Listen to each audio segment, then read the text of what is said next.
جاہلیت میں ان مہینوں کا بڑا اعزاز اور احترام اور تکریم و تعظیم کرتے تھے اور ان مہینے میں جنگ و قتال کو اپنے لیے حرام سمجھتے تھے۔ جب اللہ رب العزت نے قرآن پاک میں یہ آیت مبارکہ نازل فرمائی کہ فَلَا تَظْلِمُوا فِيهِنَّ أَنفُسَكُمْ، کہ تم ان مہینوں میں اپنے نفسوں پر ظلم نہ کرو، تو ان مہینوں کی مزید عظمت اور بڑھ گئی۔ اللہ تبارک و تعالیٰ کے نبی حضرت محمد عربی صلی اللہ علیہ وسلم کا ارشاد گرامی ہے کہ ان 4 مہینوں میں جو عظمت والے حرمت والے مہینے ہیں،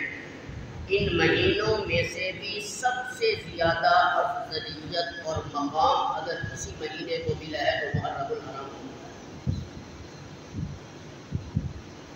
حدیث پاک میں مسلم شریف کی ایک روایت میں جناب رسول اللہ صلی اللہ علیہ وسلم کا ارشاد گرامی ہے، فرمایا کہ اگر تم میں سے کوئی شخص رمضان المبارک کے روزے رکھنے کے بعد کسی مہینے کے روزے رکھنا چاہتا ہے تو وہ محرم الحرام کے رکھے، کیونکہ جو شخص اس مقدس مہینے میں ایک روزہ رکھتا ہے گویا کہ وہ باقی 30 جو باقی مہینے ہیں ان مہینوں کے اندر اس نے گویا کہ 30 روزے رکھے ہیں جس نے محرم کا ایک روزہ رکھا۔ اور حضرت عائشہ صدیقہ رضی اللہ تعالی عنہا بھی فرماتی ہیں کہ جناب رسول اللہ صلی اللہ علیہ وسلم اللہ کے نبی کا نام ہے تو خاموش ہو کے بیٹھ گئے تھے، کیا کہنا ہے؟ وہ فرماتی ہیں کہ رمضان المبارک کے روزوں کی فرضیت سے پہلے یہی عاشورہ محرم یعنی محرم الحرام کی 10 تاریخ کا روزہ پوری امت پہ فرض تھا، اور جب اللہ نے رمضان المبارک کے روزے کی فرضیت کا اعلان فرمایا تو پھر آقا نامدار صلی اللہ علیہ وسلم نے اپنی امت کو اس مقدس مہینے یعنی محرم الحرام کے روزے رکھنے کا حکم فرمایا کہ فرمایا جس کے مرضی وہ روزہ رکھے، جو چاہے روزہ نہ رکھے۔ حدیث صحیحہ اٹھا کر دیکھیں، حضرت ابن عباس رضی اللہ تعالیٰ عنہ فرماتے ہیں کہ جب آقا نامدار صلی اللہ علیہ وسلم مکہ المکرمہ سے جب مدینہ المنورہ کی طرف ہجرت فرما گئے تو کیا منظر دیکھا کہ یہود و نصارہ عاشورہ محرم کا روزہ رکھتے ہیں، تو جناب رسول اللہ صلی اللہ علیہ وسلم نے فرمایا کہ آپ اس بابرکت دن کو آپ روزہ کیوں رکھتے ہیں؟ تو ان یہود و نصارہ نے کہا کہ اے اللہ کے رسول، اس محرم کی 10 تاریخ کو اللہ رب العزت نے جناب حضرت موسیٰ علیہ السلام اور ان کی قوم کو یعنی بنی اسرائیلیوں کو فرعون کے ظلم سے نجات دلائی تھی، اس لیے ہم جو ہے وہ تعظیم و تکریم کے اور شکرانے کے طور پر روزہ رکھتے ہیں۔ جناب محمد رسول اللہ صلی اللہ علیہ وسلم نے فرمایا کہ تم سے زیادہ تو حضرت موسیٰ علیہ السلام کے ماننے والے ہم ہیں، ہم سے زیادہ کو موسیٰ کو ماننے والا ہے، ہم سے زیادہ کوئی ان کی تکریم کرنے والا ہے، ہم سے زیادہ کوئی ان کی قدر کرنے والا ہے۔ تو اسی جگہ جناب محمد الرسول اللہ صلی اللہ علیہ وسلم نے خود بھی عاشورہ محرم کا روزہ رکھا، پوری امت کو روزہ رکھنے کا بھی حکم دیا اور فرمایا چونکہ اس کا اہتمام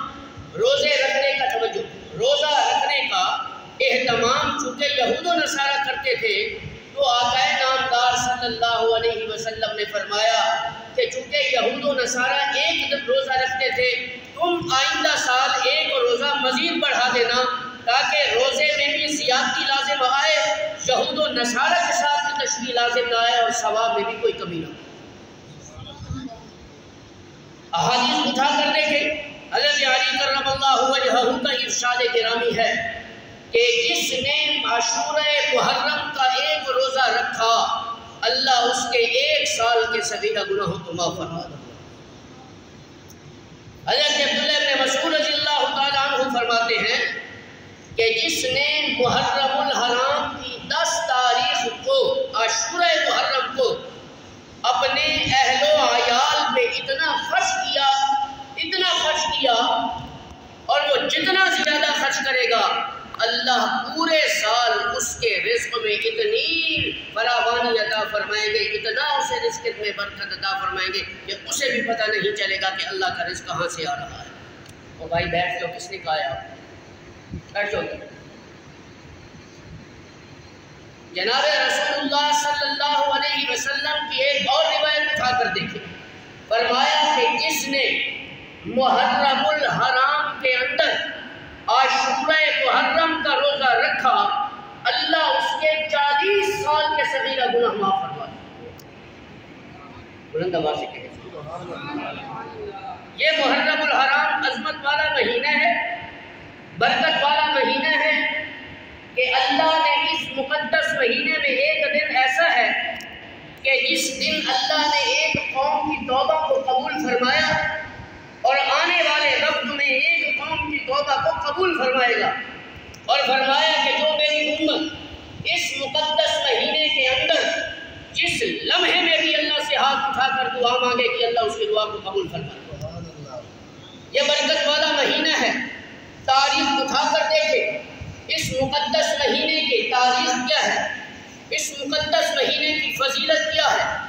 میں جب آج احادیث کو دیکھ رہا تھا تو مجھے معلوم ہوا کہ اس مقدس مہینے کی فضیلت یہ ہے کہ جب حضرت آدم علیہ السلام ان کو ممنوع درخت کے پاس جانے کے لیے منع فرمایا گیا، انہوں نے پھل کھایا، جنت سے نکال دیے گئے، کئی برس تک روتے رہے، ربنا ظلمنا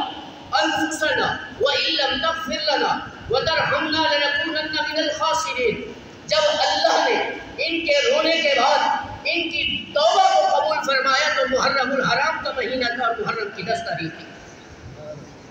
تاریخ سے اندازہ لگتا ہے کہ جب اللہ نے حضرت ادریس علیہ السلام کو رفعت مکانی عطا فرمائی،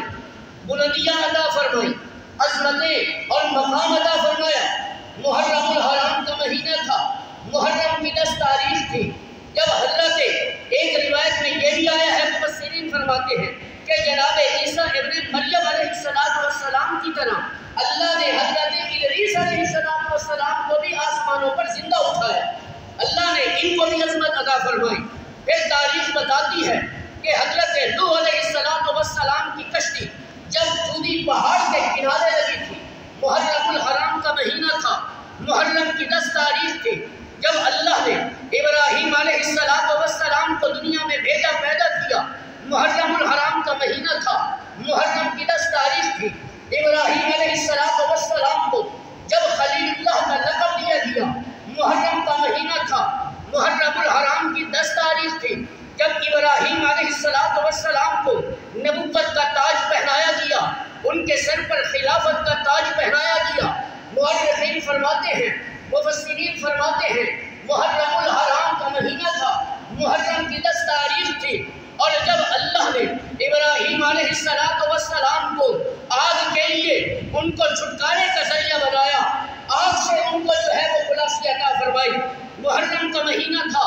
محرم کی 10 تاریخ تھی۔ موسیٰ علیہ السلام کو فرعون کے مقابلے میں نجات موسیٰ کو عطا فرمائی، عزت عطا کی، عظمت عطا کی، بلندی عطا فرمائی۔ محرم الحرام کا مہینہ تھا، محرم کی 10 تاریخ تھی۔ عیسیٰ ابن مریم علیہ السلام کو جب اللہ نے آسمانوں پر زندہ اٹھایا، محرم الحرام کا مہینہ تھا، محرم کی 10 تاریخ تھی۔ حضرت داؤد علیہ السلام کی اللہ نے دعائے صحت کو قبول کیا تھا، محرم الحرام کا مہینہ تھا، محرم کی 10 تاریخ تھی۔ حضرت ایوب علیہ السلام کے جسم پر آلے پڑ گئے تھے، بیمار ہو گئے تھے، 18 سال اللہ سے دعا مانگتے رہے، جب اللہ نے ان کی دعا کو قبول فرمایا، محرم الحرام کا مہینہ تھا، محرم کی 10 تاریخ تھی۔ تاریخ بتاتی ہے کہ جب اللہ نے حضرت یونس علیہ السلام کو ایک روایت کے مطابق 3 دن، دوسری روایت کے مطابق 10 دن،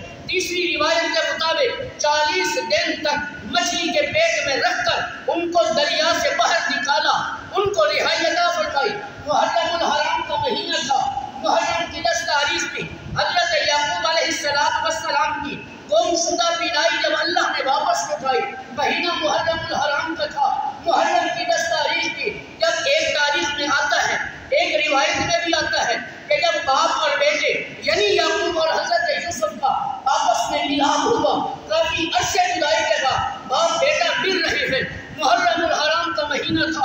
محرم کی 10 تاریخ تھی جب نواسہ رسول جگر گوشہ بطول سیدنا امام حسین رضی اللہ تعالیٰ عنہ شہید ہو رہے ہیں۔ محرم الحرام کا مہینہ تھا، محرم کی 10 تاریخ تھی۔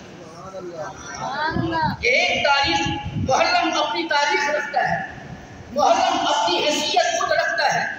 اور اس سے آگے چلے جائیں۔ تاریخ بتاتی ہے کہ جب بیت اللہ پر